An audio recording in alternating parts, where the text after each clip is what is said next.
Ikuti instruksi nubuatan. Berpeganglah pada didikan, janganlah melepaskannya. Peliharalah dia karena dialah hidupmu. Amsal 4 ayat 13.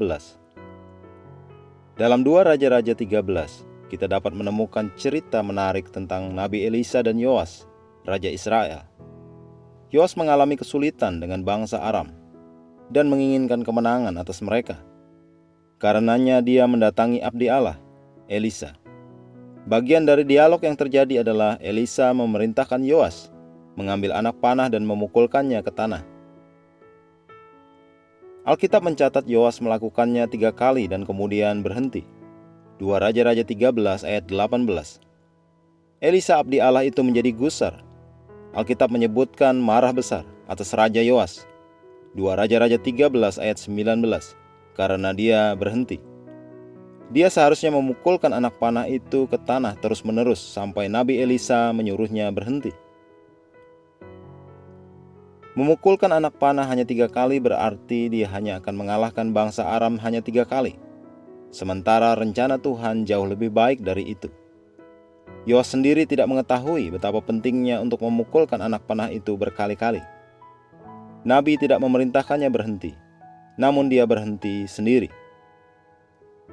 Inilah yang ingin saya sampaikan kepadamu. Kadang ada orang-orang yang mengabaikan hal-hal penting tanpa mereka sadari.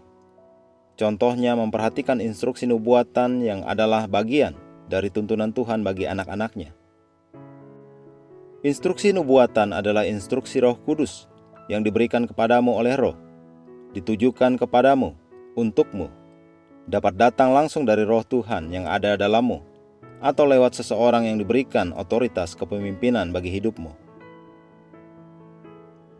Sebagai contoh, Tuhan mungkin memintamu untuk berpuasa selama waktu tertentu, namun mungkin engkau tidak berpikir pentingnya melakukannya, sehingga engkau mungkin tidak berpuasa sama sekali, ataupun engkau tidak berpuasa selama yang diminta. Dan kemudian sesuatu yang tidak menyenangkan terjadi. Engkau mungkin tidak menyadari bahwa hal itu berhubungan dengan instruksi yang tidak engkau ikuti sepenuhnya. Sadarilah sekarang bahwa hal-hal ini begitu penting. Karenanya jangan anggap remeh. Mungkin saja berupa instruksi rohani dari gembalamu, kepadamu atau kepada gereja tempat engkau berjemaat. Semuanya ini sangatlah penting. Ketika Tuhan memberimu instruksi nubuatan atau tuntunan, hal itu perlu diikuti demi kepentinganmu, seluruh masa depanmu atau tingkat selanjutnya bagi kesuksesanmu, promosi dan kebesaranmu, tergantung kepadanya. Mari kita berdoa.